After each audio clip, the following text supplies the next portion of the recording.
Good morning, kiddos. My name is Book Dragon Erin, and I am going to review for you a children's book that I finished reading just last night.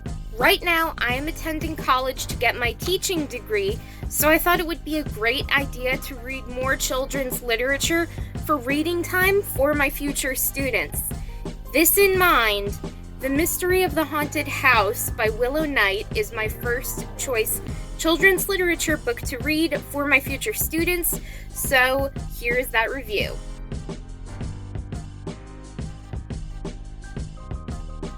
The Mystery of the Haunted House by Willow Night is a children's literature mystery novel, and it is book one of the Sycamore Street Mysteries series. And in that series, we have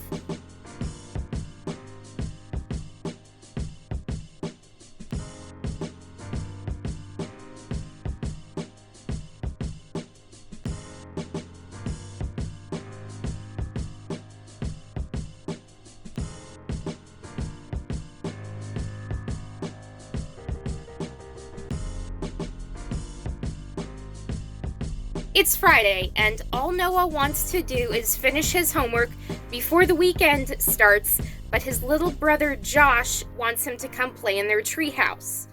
Noah and Josh soon ride their bikes around the neighborhood, and they come to the haunted house. A rumored to be haunted house that won't sell no matter what the realtor does. The real estate agent is following a client out of the house, and the man who wants to buy the house is upset. Is the price for the haunted house too high?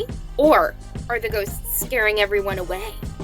Later, flashing lights go on and off in the haunted house, and Noah and Josh watch, both thinking it's really weird. Could there actually be a ghost living in this haunted house? The two brothers aren't alone as they watch the house, because someone else is there with them. Who could it possibly be? Noah and Josh chase the mysterious person who is jumping over fences, and it turns out to be the new girl in town, Olivia, who has a ton of camera equipment and tech gear that she is using in an attempt to solve the mystery of the haunted house. Noah and Josh now team up with Olivia to solve the mystery of the haunted house. I'm just telling you that this is a cool book, and I won't reveal all the secrets, but I will recommend this book highly to all you kids. My thoughts on the book: I read this book because I am going into the teaching field and I want to get more accustomed to children's literature. And besides that, I haven't really read many modern kid books that mention laptops and cameras in Disney movies, because I am more used to vintage classics like the original Nancy Drew series by Carolyn Keene. And I felt this book was a nice change because, well, there are so many reasons why. However, I'll get into a few points. This book has a cool plot for a children's book with kids stopping a crime, and I really admired how these kids stopped the crime anonymously, meaning they didn't reveal who they were after they solved the crime. That shows that they are humble, and I highly respect that. Also, the kids in the book were kind and well-intentioned, and there wasn't any form of bullying, which I so appreciated. Noah wasn't mean to his little brother Josh for interrupting him when he was doing his homework. Josh was optimistic and all around kind, and yes, a bit reckless. And Noah and Josh were very accepting of new girl Olivia. It was really sweet to see, and I can't wait to read the rest of the books in the series. Also, I love how modern technology was used in the writing as well. Olivia had a cell phone and laptops and motion sensor cameras.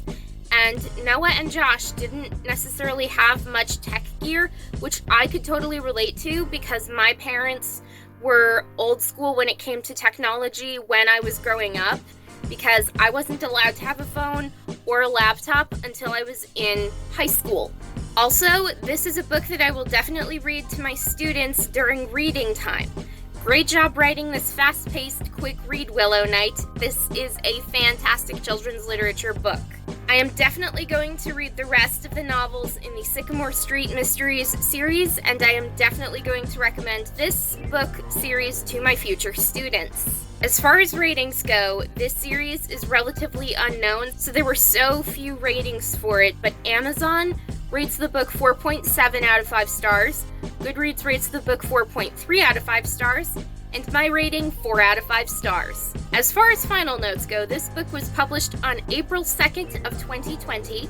This book is 49 pages long, and as far as the time it will take to read this book, I read this book in about 45 minutes, so I guess you could say this book is such a quick read that you can read it in an hour or less, so that's also a plus, especially for kids with ADHD who have slightly lower attention spans than other kids might. So once you read this book, it will be very entertaining for you and it will keep your attention until the end, and then it'll leave you wanting more. As someone with ADHD, I loved this book. If you enjoyed my book review video for this children's literature book, like this video now, comment what books are your favorites to read, subscribe to my booktube channel to get more videos like this, and turn on the notification button to get weekly updates on what videos I post every Sunday. Keep on reading, and I hope you have a great rest of the week.